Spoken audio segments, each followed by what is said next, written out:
we thought it would be fun to introduce you to a lot of the makeup artists that work with us and have them talk about how they utilize our makeup with models and on the sets and what they do. And after having filmed a few of them, we thought it might be fun for you to get to know them a little bit better. So Julie, who's off camera, our director of photography, videography, marketing, you name it, we came up with 10 silly questions that we could ask about makeup or your love of it. So after doing that, we decided who best, but we should have put ourselves under the firing squad as well. So today I'm going to introduce you to my lovely business partner, Serenity Eyre, and give you a little bit of who she is and what she's about and how she got here, and just to get to know her a little bit better, because we feel like that's a big part of who we are in Serenity Scott Beauty. So that being said, hello Serenity, and thank you and welcome to the Serenity Scott studio. Oh my goodness. Hi everyone. Hi Scott. And she has no idea what I'm asking, so You won't let me peek. It's terrible. no, which is really not fair because I came up with them, and at some point I think I'm going to be in the hot seat soon, so we'll see if the questions change at all. And forgive me, because really, Serenity, we had thought about these when we were talking about our guest artists like Zach and Ran and Wendy and some of the other people that you'll have seen or will see soon. So there's a little bit of flexibility with the questions, which hopefully will make it easier and more fun. Because really, after all, it's more for them to know you like I do. Oh, I don't know about that. So the question, we'll start out with what I thought was an easy question. Turns out it's a little more challenging, because it's basically, who are you? What kind of question? Okay. I know. I can't even answer that. Well, that's not a question. Well, the thing is that, instead of telling me about yourself, we know your name, right? Serenity Eyre. Okay. It's sort of, again, this was sort of for the guest makeup artist. So as a makeup You mean artist, who am I as a makeup artist? Yeah, tell me about you and your world, because Okay. it could even be about Serenity Scott Beauty if that's the case. Who are you, Serenity? I started in the industry as a makeup artist in my late teens, actually, but I started my love of makeup in London in the early 80s, which to me is the most ideal time to be in London and to be falling in love with something like a makeup.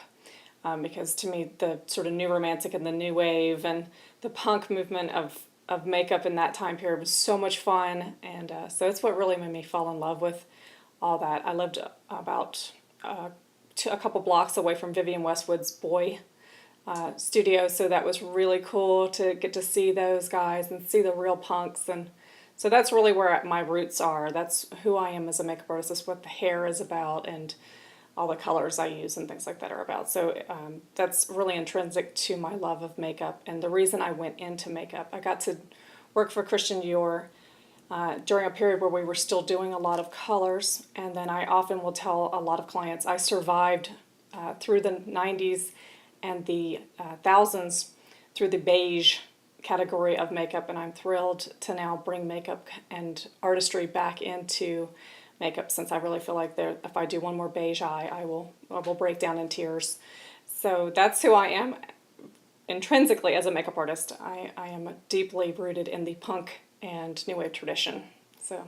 Well, and it's funny because when I met you, you had that beautiful blonde hair, and I did. I was coming off of being a rep and an artist for major corporate companies like Dior and Chanel and Lancome and Clinique up in New York. I was actually really hating the way corporate cosmetics have gone. I don't really approve of how they treat their clients, and I don't approve of how they don't train their artists anymore. I'm sorry if I'm offending anybody, but it's not where I want to be, and it's not what I want to do. And that's why when I saw what Scott was doing in his makeup store and really bringing the idea of working one-on-one with clients and working one-on-one with other artists, it was just such a breath of fresh air, and it was the thing that made me want to do it again and fall in love with it all over again. So I got to sort of be an artist again. And that's the beauty of Serenity Scott and the beauty of our little boutique here in Asheville, is that we really do support the idea of the artistry of not only makeup, but the artistry of customer service. See, that wasn't so hard, was Yeah. it? And the nice thing is you just answered the next two questions for me. Oh, good. I feel like I'm So- under an exam. I know. No, well, no, the thing is just really to get to know you and where you came from, and that was great. And you've already answered this, but I'm going to ask it, and you can either say it again or add to it or take a little away. But so, how did you get your start in makeup? What was that first? Well, I actually got hired by Christian Dior, sort of at their height. I got hired first at the counter, and then I pretty quickly became a counter manager and became sort of one of the top sellers in my region and things like that. I moved up pretty quickly. I think probably more than anything because it was still during a time when they were doing training and really caring about the artistry, which was great. And it was during sort of the height of the Dior period, just past Poison and just before the Dolce Vita launch. So they still had money to do things like train their artists and support the counters and do all that. So I really came at a great time. I don't think that really that exists any longer for most of those counters. And I do feel bad for the artists working at a lot of the malls and things like that because they don't have the support that they need to really give that sort of customer service and understand the products the way that would be nice for the consumer to have an artist be able to help someone at the counter. So that's where I got my start. I watched, unfortunately, over the next couple of decades, it change into something else. It became very focused on sales and on specific products and pushing specific products and certain price points and all the things that took all the fun out of it and made it so that when you walk through the counters now you have fear rather than excitement. So that's where I came from was that. I came from when it was still fun, and I'm so glad to be back in a position where it's fun again. Good. Well, this is another one that has to be kind of fudged a little bit because the question is, how do you know Serenity's and Scott? So I have no idea how I know it. created it. Actually, I can't take credit for it. We have a beautiful boutique in Asheville, North Carolina called Makeup at the Grove Arcade, and that is really what we've been doing for the past 5 years. And Scott was the one who came up with Serenity Scott, so I can't take credit for that.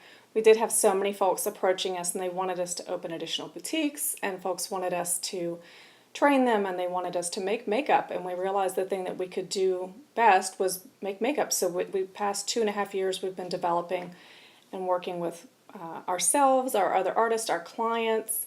We always say that we're all the tester bunnies, so we've really been trying to refine what we want in a makeup line, if we could have the dream line. And it turns out that's what we're doing. It's the dream line that works perfect for us. So it's really Scott's beauty and the Serenity Scott. And the logo is his too. I'd love to claim that, but that beautiful logo is all his as well.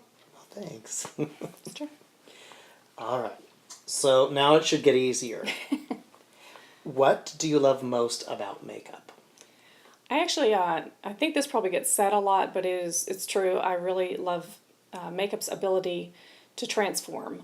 It can transform in very dramatic ways when we're talking about TV and film. Of course, you see huge transformations when you're talking about prosthetics and, those sort of things. Even in theater, it's very dramatic. But truthfully, the transformation happens in the morning when you go from tired to awake by putting on makeup, or you go from someone who doesn't have the self-confidence to suddenly realizing that they're quite beautiful.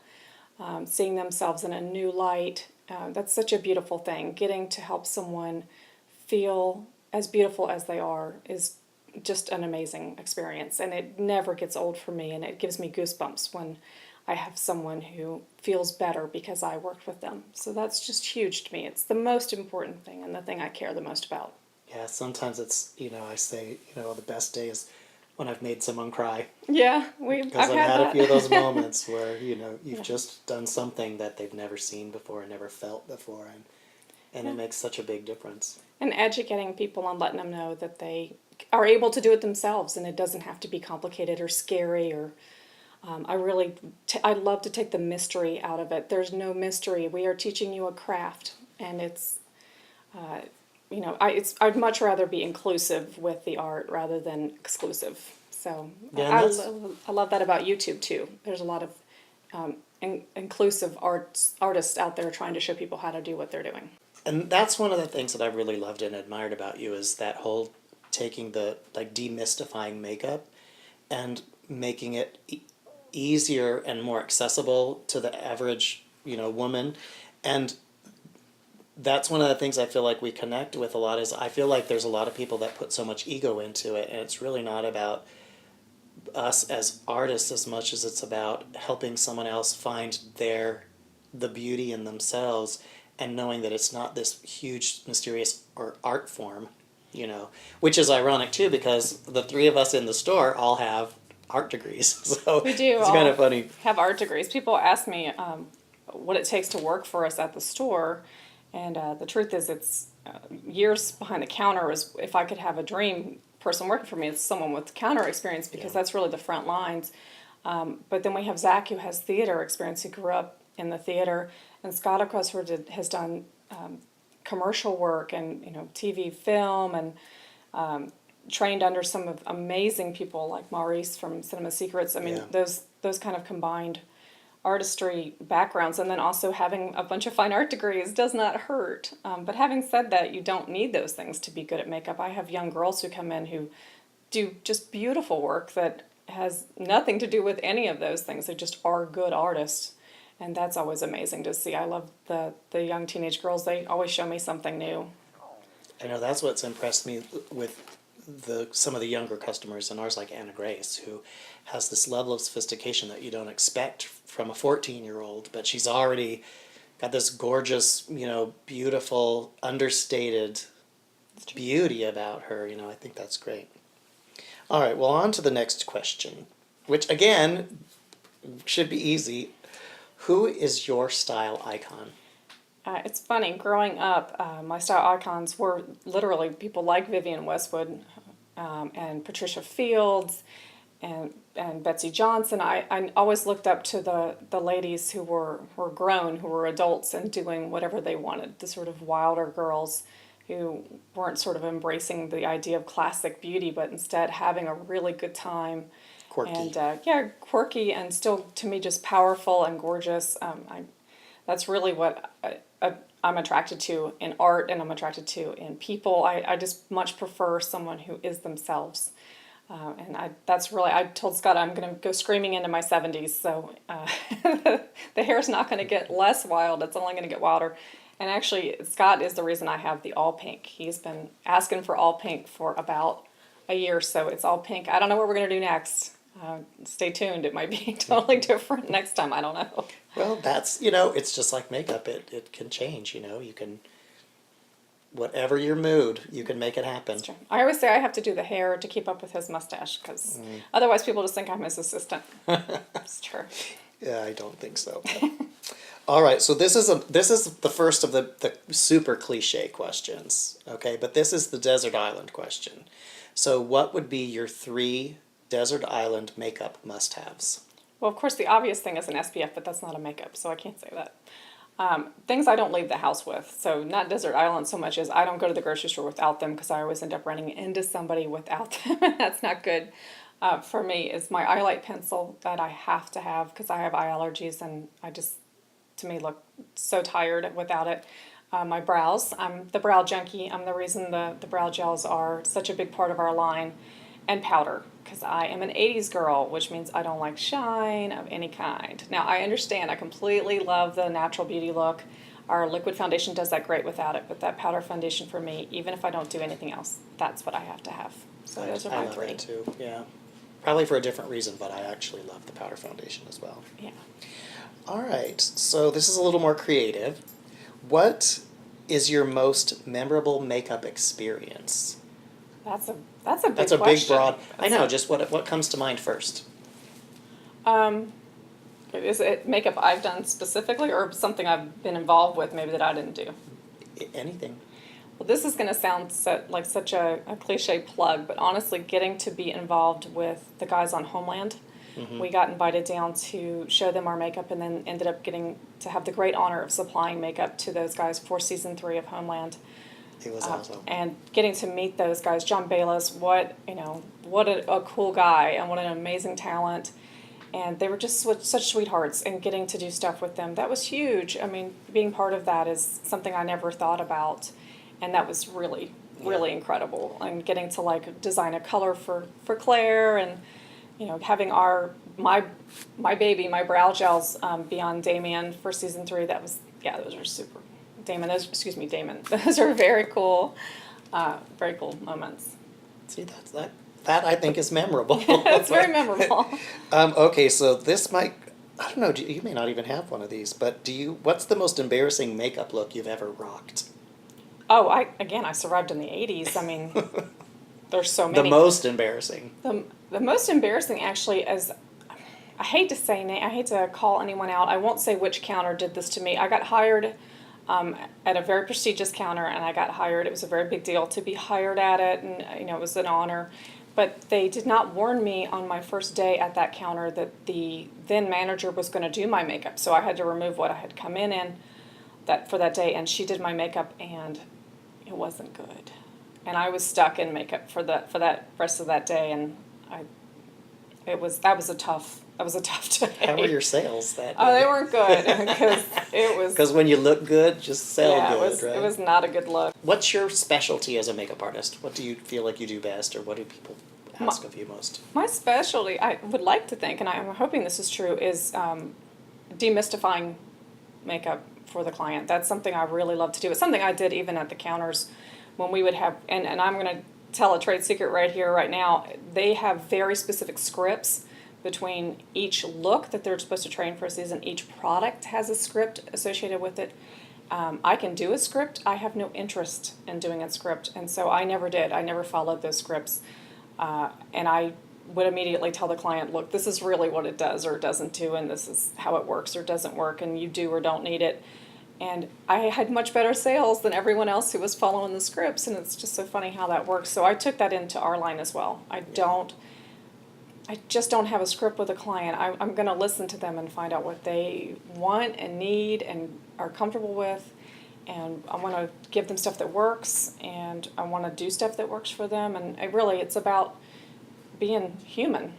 It's funny because I feel like that's why I started the store, was because I didn't like that cookie cutter mentality where no matter who comes in and sits in your chair, you need to sell them this today and you need to sell 3 of them. Yeah.